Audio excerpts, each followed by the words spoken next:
My name is Lebo. I was born in New York. I've been in South Florida most of my life, between Hollywood and Miramar and Little Havana and South Beach and all points in between. And I've been a working artist based in Miami and working internationally for 15 years. My passion for art began when I was 8 years old, and it really stemmed from just loving to draw. And I was able to really just continue drawing and practice drawing until my early 20s, and then that's when I started painting and doing work on a larger scale, and that's really when I started making a living at it. My creative process starts first with being interested and being observant of things. So I'm always researching and reading and studying different types of things, whether it's history or science, whatever it is. I'm always interested in one or many things. And over time, what ends up happening is the things that are most interesting tend to filter through.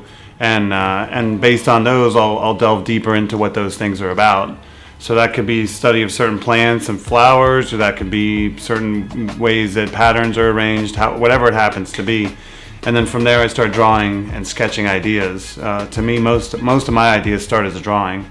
So I draw and I come up with different ideas based on a similar theme, and then based on what I feel is the most resounding of those of that observation or whatever it is that I'm looking into, then that slowly starts to emerge into the things that I start painting or doing on a broader scale. But so I guess the pattern would be observing and then drawing and then displaying it, however, whether it's through painting or murals or fashion or whatever it's going to be. New Era was opening a flagship store on South Beach, and they were looking for an artist to collaborate with and do something creative. They called me and asked me if I was interested, which I was. I really liked the company and have since I was a kid. And from there, we just started strategizing on what would be the coolest way to do something, and what we realized would work best and would be the most interesting was for me to paint on the actual fabric that they make the hats with.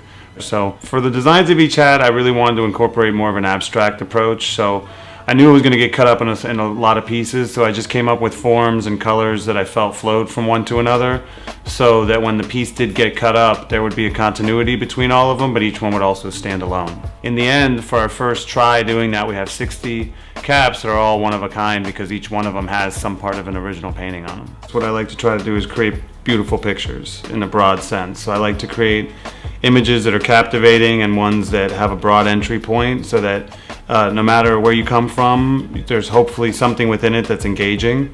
And then beyond that, I think if there's one theme that I like to focus on, it's the theme of hopefulness in some sense. So whether that's through color and pattern, or whether that's some sort of narrative, it's really about the idea of coming together and things being harmonious and hopefully leading to a hopeful present and a hopeful future.